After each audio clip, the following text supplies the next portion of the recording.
Hi folks, today I want to talk to you a little bit about the mulefat plant. The mulefat grows in wet areas, swampy areas, along the river, generally where willow will grow. And look at the mulefat, the way it grows. Long, straight, even stalks. The people who used to live here in Southern California would make these half-dome shelters, and often one of the key ingredients were the long shafts of mulefat. But it actually has a lot of uses. I've made chopsticks out of them when I'm out camping and I don't need to have a fork or a spoon. But if you cut a straight section like this, you put a knock on the end, you've got a hand drill for fire making. You make them a little fatter and you have a drill for the bow and drill. Okay, they're great for arrow shafts. They don't have a lot of density in them, so for small game this would make a good arrow shaft.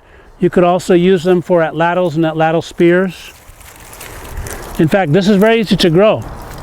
If you wanted to have native plants growing in your yard, you could take a cutting of this, soak it in water, and it roots quite readily and grow it in your yard.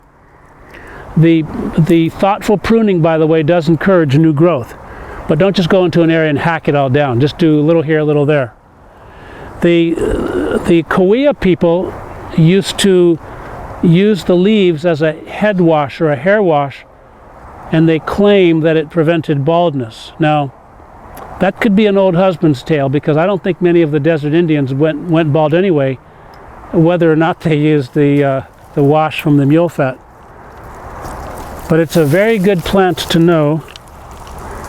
You have these straight segments like so.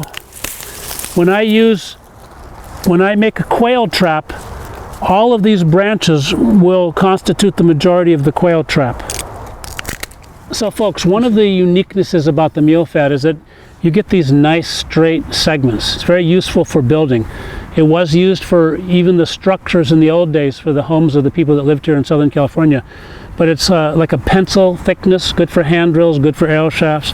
And this entire quail trap, I learned how to make it from Paul Campbell.